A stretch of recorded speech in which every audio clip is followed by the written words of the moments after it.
Баршаңызға қайырлы күн. Сіздермен Айғаным Золпиева. Менің YouTube арнама қош келдіңіздер. Подписация батырмасын басып, видеоның соңына дейін қарап, пайдалы болса жазып алсаңыздар болады. Бүгін 9 сынып химия номер 6 зертханалық жұмыс реакция жылдамдығына температура, концентрация және бөлшектер өлшемінің әсері болып саналады. Бұл 62 бетте жазылған. Енді бізге керекті реактивтер күкірт қышқылының және тұз қышқылының 5%, 10% ерітінділері, мырыш немесе алюминийдің темірдің түйірлері, темір ұнтағы қажет болады, және сутек пероксиді, оның формуласы H2O2, ерітіндісі марганец 4 оксиді, марганец O2 қажет болады. Күкірт қышқылы H2SO4, тұз қышқылы H-хлор деп аталады. Темір ұнтағы деген темірдің өзі болып саналады.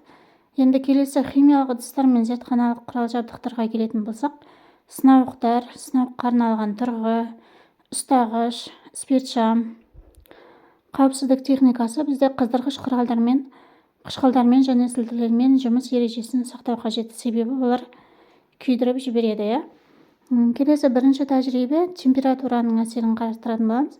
2 сынауыққа 2 мл-ден күкірт қышқылының ерітіндісін құйыңдар.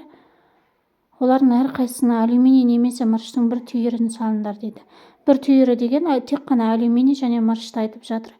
Сынауықтардың біреуін қыздырыңдар дейді. Газ немесе сутектің бөліну жылдамдығын анықтаңдар дейді. Келесі екінші тәжірибеде әрекеттесуші заттар концентрациясының әсерін қарастырады. 2 сынауыққа бірдей мөлшерде мырыш түйірлерін салып, яғни мырыштың өзін саламыз. Біріншісіне 1 мл 5%, екіншісіне 2 мл 10% тұз қышқылының ерітіндісін құйыңдар деген. Тұз қышқылы бізде H-хлор. Енді тәжірибеге оралатын болсақ, мырышқа күкірт қышқылын қосқанда мырыш сульфаты және H2 газ бөлінеді.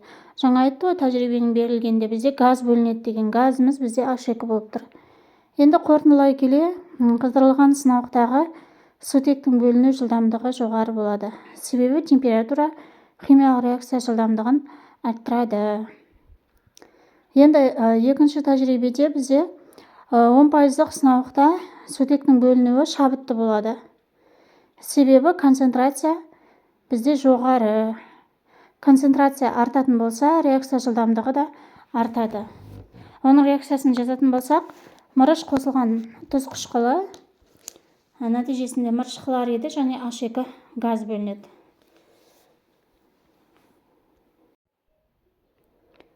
H2 газ бөлінеді. Осы реакцияны жазып алсаңыздар болады. Енді келесі бізде үшінші тәжірибеде бізде темір ұнтағын алыңдар деген, және оны тұз қышқылымен қосқан кезде бізде қандай газ бөлінеді деп жатыр.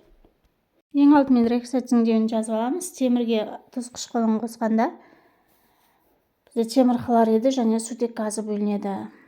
Айтпақшы, бұл жерде екінші тәжірибеде мен реакция теңдеуін теңестіруді ұмытып кетіппін. H-хлордың алдына 2 деген коэффициентті міндетті түрде қойыңыздар. Екінші тәжірибедегі. Енді үшінші тәжірибенің реакциясын жаздық. Жазып болған болсақ, ұнтақталған темір, бізде темірдің өзін алдық, салынған сынауықтағы реакция жылдам жүреді екен. Себебі ұнтақтау жанасу беті ауданын үлкейтеді. Осының реакция жылдамдығы артатын болады.